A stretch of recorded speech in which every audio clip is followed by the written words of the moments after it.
Hello, everyone. It's time for Vanished Chicagoland Stories, the podcast. I'm your host, Pete Costanis. This is episode 409, season 17.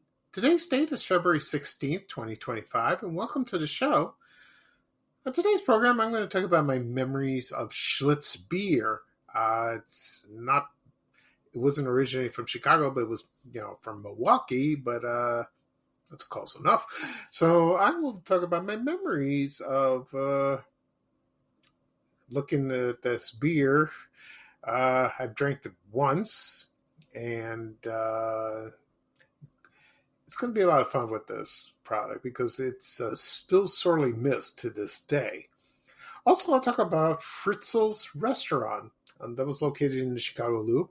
I will read a menu off that place, and this will be a lot of fun as well. But first, the program will go into a commercial break. And this program is brought to you by Formula 409 Cleaner. How appropriate, because this is episode 409, so I chose this commercial to go with it. So here's a commercial from 1975, and there's a couple of actors in there that I recognize, and I'll explain who they are, and you probably know them, you probably not, but I'll do it anyway. Okay, so sit back and relax, and I'll be right back with the show, folks. Thank you. Your mother must never know how we let the house go while she was visiting Grandma. You ready with the Formula 409 spray cleaner, Bobby? 409 economy refill completed, sir. Okay, let's spray and wipe. I'll get the greasy dirt.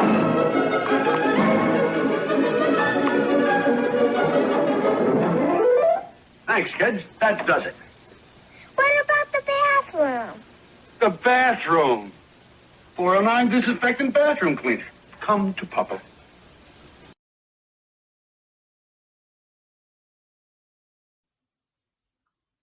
Okay, everyone, I'm back. I hope you enjoyed the commercial for Formula 409. That commercial is from 1975. The father in the commercial, the older man you hear, he was an actor. His name is Noam Plitkin. He was in a lot of TV shows. So I remember him from Bewitched and Barney Miller. He was everywhere, and the son, his son who plays in the commercial, that's Moosey Dryer. He's famous for his appearance as Bill Daly's son on the Bob Newhart show, Howard Morton. And he was on Rowan Martin's Laugh-In, which I have a Facebook group, the TV show, Rowan Martin's Laugh-In. I've had it for many years. I've had couple of famous people are in the group. Ruth Buzzy, I think Lily Tomlin is in there. Goldie Hawn, maybe. They're in the group. And Moosey is in the group, and I'm friends with him. He's a nice guy. He's about my age. So, he did a lot of commercials. So, as for Formula 409, the product is still around. It's not advertised. I got interrupted for a second. Excuse me. Yeah, it's not advertised on TV much. So here's a little history of that. It was introduced in 1957, and right now the company that owns it is Clorox. That. So. The product was invented in 1957 by a man. His name was Morris D. Ruff. It was in Michigan, and it was used not for homes. It was used for industries, like companies. And it was made for tough stains and greasy stuff in the house you can't get rid of. Where they got the number is the inventor's wife, and her name was Ruth, and she was born April 9th. So it's 409, 4 is the fourth month of the year, and then her 9th was her birthday. But there were other claims that the 409th compound, the 409 was claimed by two inventors. So Also, they also said that it was from a telephone area code, which is 409, that's in southeastern Texas. But that was not true because it was introduced in 1983. So it's, there's some contradictions to that. In 1960, the Formula 409 was sold to a firm called Kensall. And if you remember Art Linkletter, he was an old TV host. He bought. They bought the product, and they took it national, and then he advertised it on TV like that. So you saw it. So they advertised it like in the 60s and the 70s and the 80s. But according to sources now, I don't think you could find it in stores unless you look real hard. Maybe Amazon has it, or you go to Target or Walmart. Maybe it's there. But it is there. So they just changed the packaging, so to speak. So sometime in the early 70s, they featured Betty Boop, the commercial. So, like that. So anyway, so it's a good product. My mom used to buy this, and it did its job. So that's good. Okay. At the beginning of the program, I mentioned I'm going to talk about my memories of Schlitz beer in Chicago. Also, talk about Fritzel's restaurant that was located in the Loop, Chicago Loop. I will read a menu off of that. Before I get started, I'll mention a couple things. One, health-wise, I'm doing okay. I'm doing fine. Second, this Thursday is a big day for me. I will receive the Citizen Historian Award at the Chicago Historical Museum. It'll be at 1 o'clock. It's open to the public. Anyone can come if they like. Have an inkling. I know some people are going to be there. So I'm looking forward to it. I am nervous. They told me I received an email from, his name is Eric Miller. He's in charge of that. And he told me you will have the opportunity to have a speech, an acceptance speech. I'm not very good in public speaking, but comes from my heart what I've accomplished, with Van Chicagoland. So that'd be good enough. It's honest, and very truthful. So I'll write down a few words before, I don't want to get nervous or anything. So it's going to be a lot of fun. It's going to be great. A couple of people asked me, is the media going to be there? I don't know. Maybe. Someone suggested, can someone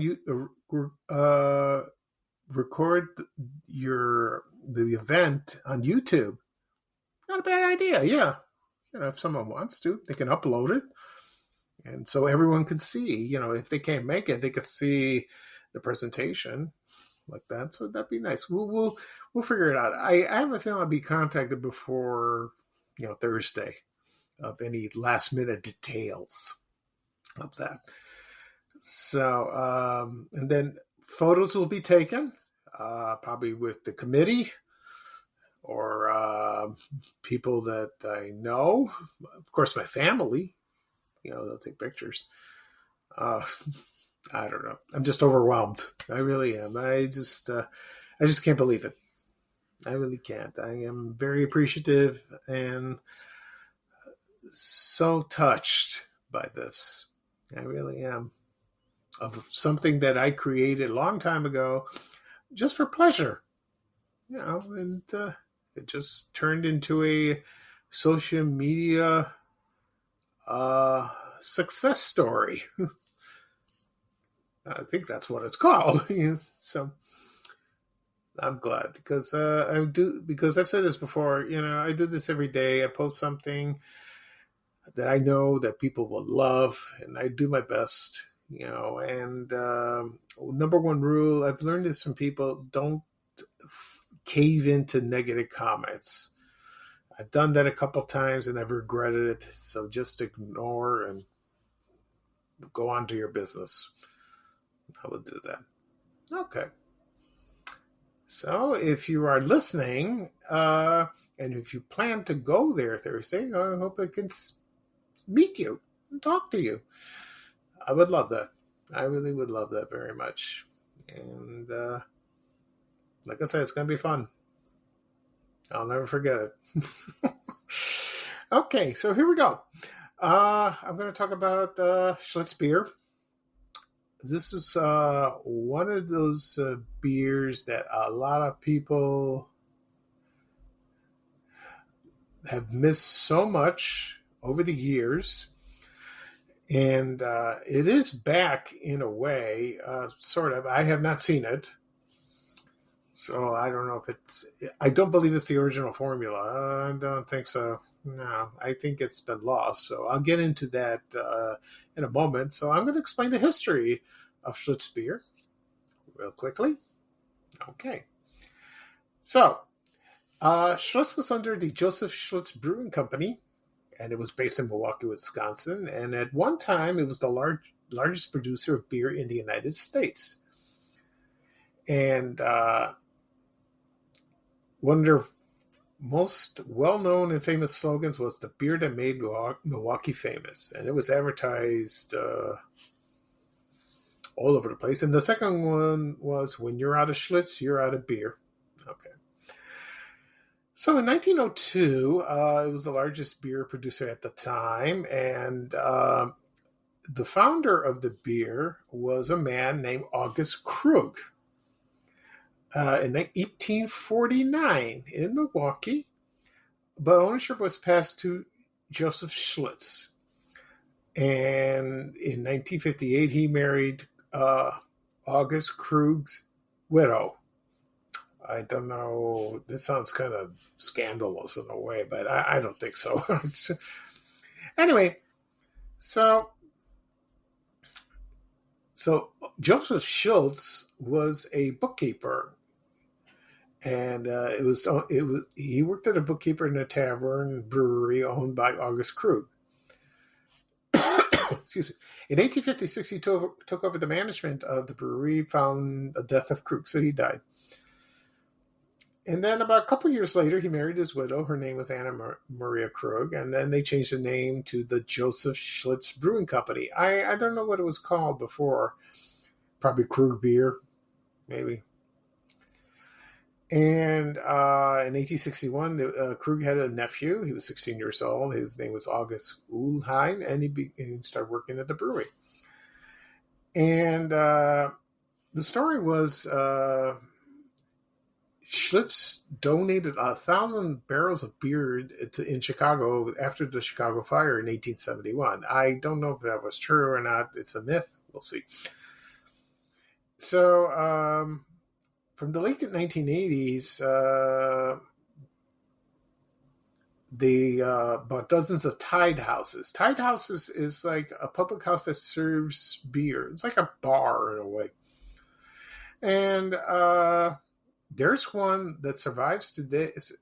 There's still some that survive today. There's one on Lake Street and Loomis, and Shuba's Tavern on the north side, on Belmont and Southport. Yeah. Like that. So all throughout the years, Schlitz became very popular, and then they started with the media, like for example, newspaper ads, and then it was on the radio. They advertised on the radio, commercials and all that. Then Prohibition hit, so that was tough because it was outlawed, alcohol, that is. So it was like that. Then once Prohibition was lifted, they resumed. And so they changed the name to Schlitz Brewing Company, like that. And again, it became the world's top-selling brewery in 1934. Prohibition ended in the late 1933. And then Then it advertised on television, and you saw the slogans. You can find a lot of commercials on YouTube from the 50s to the 80s. You could do that. So you know what happened? So I don't know exactly how the whole story. I mean, I've heard two stories about this. Like they changed the formula, and so they made, just to cut costs, and it was not successful. A lot of people hated it, and so they never bought Schlitz again. And then it just lost popularity, and so they tried to recover, and they launched some ads in 1977 by the Leo Burnett Company. That didn't work. You could find those commercials on YouTube as well. So in the 1980s, they sold it to Stroh's. Remember Stroh's beer? That's gone too. And so it just lingered on and all that. In the 1970s, they introduced two products from Schlitz. One was Schlitz malt liquor and Schlitz Light. And I remember the commercials with James Coburn. He was an actor. You can find those as well. And so then it just disappeared, But then they brought it back. It was and the Pabst Brewing Company owned it. And you can still find it today. But now Pabst is not located in Milwaukee, their headquarters. They moved to San Antonio. Okay. And the other beers they had was the Old Milwaukee. Of course, you could find those as well. So this is the products they have now.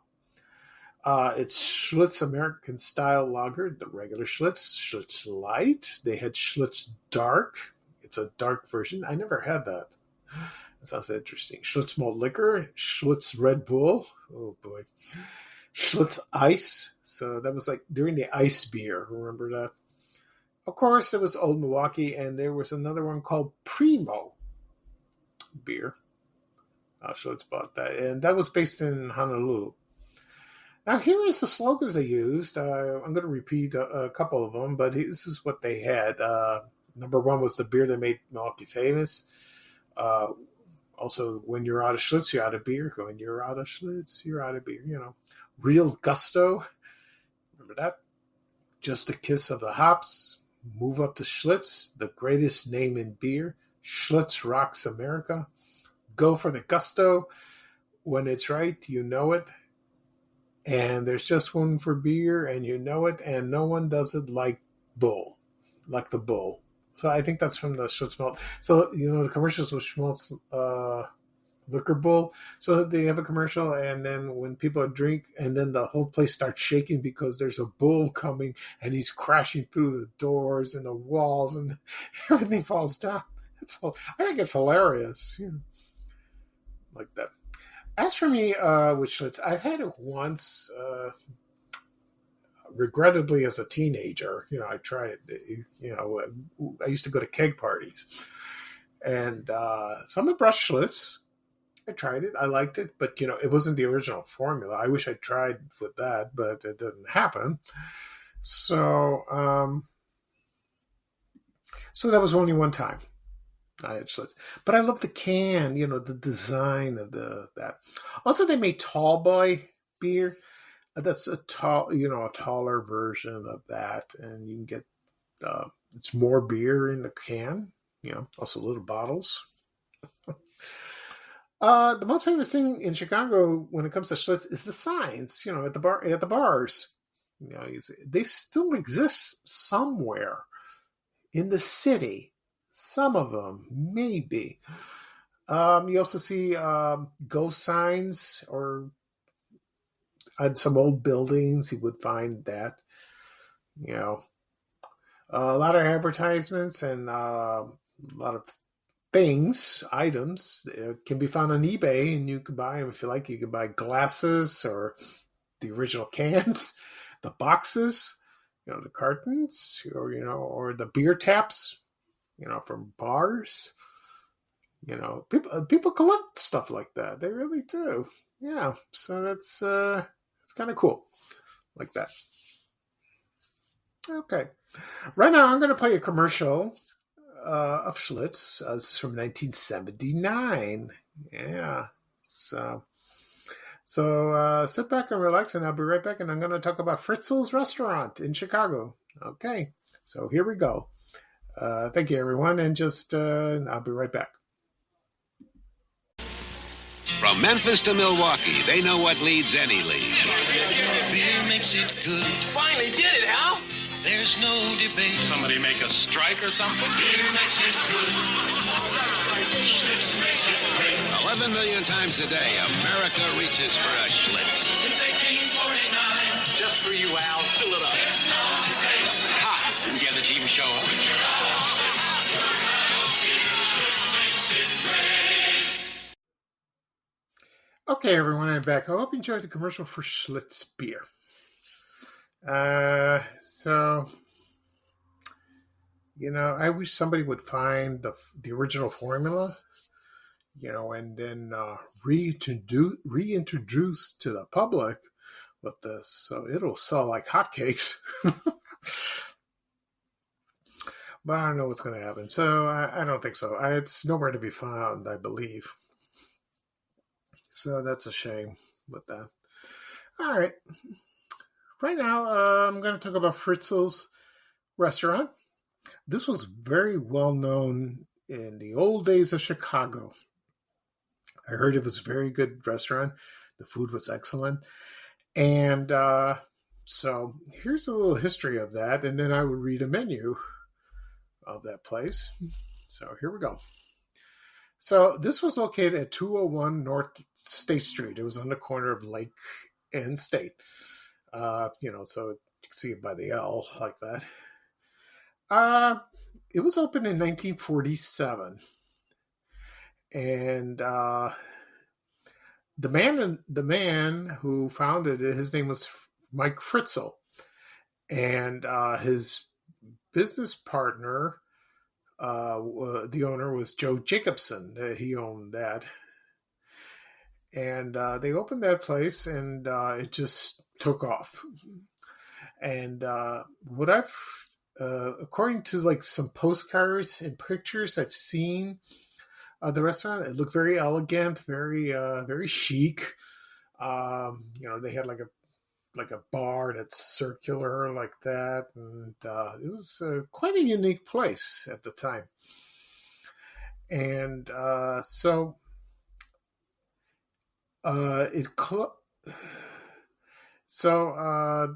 the restaurant closed on June 9th. That's according to the article in the Chicago Tribune, because before that they had like some sort of party, for the last time that that would be open for business. And there were people there worked there for many years as well. But I guess business was bad. I guess, maybe at the time it was changing. Here's an interesting fact. Those two men that owned Fritzel's, they operated the Chez Paris nightclub, and that they operated until it was closed, and then they opened Fritzel's. Yeah, I never knew that. I never knew that at all. So, but there was a Fritzel's in Wheeling, or Lake Zurich, excuse me. I don't know if that was associated with that. No idea. But it's been recently closed. It could be a relative of one of the Fritzels. I don't know. I can't verify it. Okay. So it officially closed on June 9th, 1972. As for the building there, it's been changed over the years. I haven't been downtown in a long time. So one day I will go downtown and see the building and see how it looks. We'll see about that. Well, maybe I'll go on Google Maps and see what it looks like now. Okay. So, yeah. So when it closed, A lot of people were disappointed. And they said most of the employees have been here since the place opened. So they were like a family. I can understand that. I worked in American Express Travel, and the people I work with, they were considered family to me, and I still talk to them on Facebook. So I can understand what they're saying like that. Okay. Right now, I'm going to read off a menu of the place. So let's see. Just a moment. Let me get this settled. Well, first I'll do what's at the bar, so let's see. Like they serve champagne, a lot of champagne, like that. And also American champagne, imported champagne, like that. And also Burgundy, Rosé, Bordeaux, from France. Ooh. Here's this menu. I don't know what year this menu was, but there was a bottle of Bordeaux. It's called Chateau Lafite Rothschild, and it costs like $25. Can you imagine what it costs like now? I don't know. They had Burgundy, red and white, German wines like Riesling, Moselle. They had that. Italian wines, American as well. White wines, whatever you like. Also, they had cocktails, like Brandy Alexander. I don't know if they still serve that. Tom's Collins, Planter's Punch, Manhattan, Bloody Marys, Rob Roy, Pink Ladies. I don't know if women drink that still. Slow Gin Fizz, Stinger, Grasshopper, Gin Fizz, Old Fashioned, Whiskey Sour, like that. So they had types of brandy. They had Metaxa, the Greek one. I don't know. That's interesting. That stuff's strong. Oof. Very strong indeed. And they had liquors, creme de menthe, Benedictine, apricot liquor, blackberry or cherry brandy, or Galliano, and all that. Grand Marnier, all kinds of stuff. And Kahlua. My aunt used to drink that. She loved it. Okay, let's see. Now, let's go down. Now, let's get to the menu of what they had. Just a moment, please.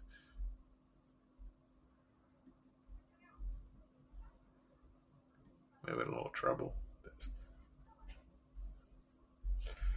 Yeah, I'm not used to this thing.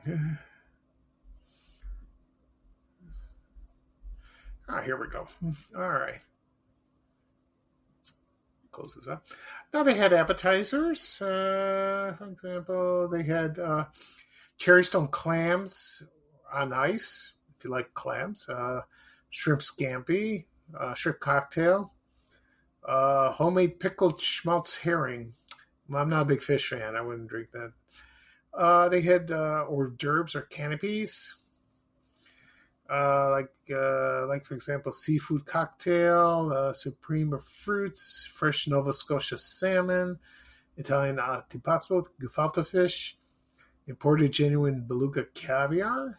Yeah, that's great. Crab meat cocktail, shrimps a la Fritzel. I don't know what that was in. Celery, hearts, mixed olives, sweet sour fish, and chopped chicken liver. Okay. All right. And soups, they had clear chicken broth, if you want that, or French onion soup, gratin. Let's see, clear chicken broth with kreplach. I don't know what that is exactly. They had matzo ball soup. They had beet borscht with sour cream, Russian, and oyster stew with milk. I'm not an oyster fan, but it doesn't sound good to me. Okay. Salads, I had fruit salads or with sherbet or cottage cheese. So I think that's the diet plate, like that. You can have with lettuce or tomatoes or mixed greens, shrimp, chicken white meat, or with tomatoes, or Caesar salad. The choice of dressings, they had French, Lorenzo. I don't know what Lorenzo is. Lorenzo vinaigrette. I'm sorry. Thousand Island or chef's dressing. Russian or blue cheese. Okay. They also serve omelets, eggs. They had a Spanish omelet or mushroom omelet, cheese blintzes with sour cream. with hot blueberries. Corned beef omelet. That sounds good. Bacon or link sausages with Ed. Ham and eggs, poached eggs or eggs Benedict. Okay, a Welsh rarebit. It's like that. Side orders of vegetables, asparagus with hollandaise sauce or butter sauce, peas, Spanish, stewed tomatoes, green beans au gratin, string beans sauteed or pickled and buttered beets. Potatoes, they had scallop and cream, hash brown, julienne, cottage fried, baked, hashed in cream au gratin, and parsley boiled. Okay. They had that. All right, so let's go to the entrees. Entrees, they had Lake Superior whitefish, Maine lobster, frog legs, fried or sauteed with tartar sauce. Never had frog legs. I don't think I want to try them. Imported Dover sole, Australian lobster tail. It says out in the menu, so that must be good. Cape Cod scallops, roast prime rib. I love prime rib. French lamb chops. You could serve with mint jelly. Calf liver sauté with butter and smothered with onions. Broiled whole rock Cornish hens. I only had a Cornish hen once at a wedding, and that was good. I like that. And then served with wild rice, mushroom, or jelly. Broiled hickory smoked ham steak. Broiled calf sweetbreads, Virginia ham, and also immense breast of capon and chafing dish a la king, served with Melba toast. And the side dishes were mashed and boiled potatoes, French fries, Delmonico potatoes, green beans, stuffed tomato, tossed salad, Creole or pear and cottage cheese. Okay. A Fritzel salad is limestone lettuce, boiled egg, avocado, artichoke, and heart of palm with your dinner. Oh. Okay. They had chicken Vesuvio, chopped beef tenderloin patties, chicken livers, I mentioned that, spaghetti with meat sauce, fresh ground beef tenderloin steak with diced onions, green pepper a la Fritzel with potatoes and salad, and minced chicken a la king, beef chop suey or chicken chop suey, scallopini of veal, so it's like that. Fritzel's pepper steak, Parisian potatoes, and spaghetti with chicken livers and mushroom a la Fritzel. Okay. Your seafood, I mentioned that already with the whitefish and all that. Yeah, so let's see what else they left out. They have broiled lobster, stuffed devil crab with coleslaw, fresh crab meat, lemon sole with tartar sauce, French fried shrimp with coleslaw, tartar sauce, and fresh fried potatoes, broiled lake trout, and fried oysters with tartar sauce and coleslaw. In the grill, they had broiled prime rib or a minute steak, T-bone steak, prime butt steak, sirloin steak, filet mignon with mushrooms, sirloin steak, and Chateaubriand. And served with a baked potato, a mixed green salad, and that was served with that. Let's see here. So they had a sale for a complete dinner that cost like $5.25. Breaded veal cutlets served with noodles, broiled half spring chicken, disjointed, so it's removed from the bone like that. So that sounds good. Hot sandwiches. They had chef's special chicken sandwich with mushroom sauce au gratin, includes ham. Hot sliced chicken sandwich, hot turkey sandwich with fresh cranberry sauce. Sirloin steak sandwich, beef tenderloin steak sandwich, Delmonico steak sandwich, prime rib sandwich. Ooh, that sounds good. It also had hamburgers and a club sandwich, triple decker. And it's served with either mashed or French fried potatoes. I like mashed potatoes. Also, they had desserts. One is fresh blueberry impertuis. I don't know what that is. Peach or pear flambe. Champagne shrub. I don't know what that is. Crepe Suzettes. Old-fashioned chocolate cake. Custard pudding. Coconut custard pie. Strawberry cheese pie. Homemade pound cake. Strawberry cheesecake. Apple pie. Sliced peach shortcake, homemade apple strudel. Ooh, I love strudel. Frozen layered cake with rum or strawberry sauce. Let's see. They had banana cake, cheesecake, frozen eclair with chocolate sauce, French pastries, and homemade buttered cookies. Also, they had fresh strawberries with cream, sliced fresh pineapple, melon when in season, Jell-O with whipped cream, French ice cream with either chocolate, vanilla, coffee, or strawberry. Or sundaes, they had butterscotch, caramel, or chocolate fudge. They also had cherries jubilee, peach melba, compote of fruit, and sherbet. Let's see. They had cheeses served like camembert or Swiss or brie. Served that on the side. Imported Roquefort or American. As for drinks, they had iced tea, coffee, diet cola, remember diet, right? Irish coffee or Sanka or milk, like that. They probably serve soft drinks, not just Diet Cola and all that, but that's fine. Okay. So that's the menu of Fritzel's. Gee, I wish I went there. That sounds wonderful. Oh, I love restaurants like that. We need more in the Loop, more in Chicago. It's famous for that. Okay, so that's it for this show. I'll do a recap of what I talked about. I talked about the history and my memories of Schlitz beer. In Chicago. And also I read off a menu from Fritzel's restaurant that was located at 201 North State Street in the Chicago Loop. All right. This podcast will be published later on today, wherever podcasts are available: Apple Podcasts, Spotify, Amazon Music, Radio TuneIn, Breaker, Overcast. It could be on iHeartRadio. This also will be shared on my blog, vanishchicagoland.blog. You click on the link, it'll take you right there. As for the apps, you can find them on your phone or your tablet or your desktop or laptop.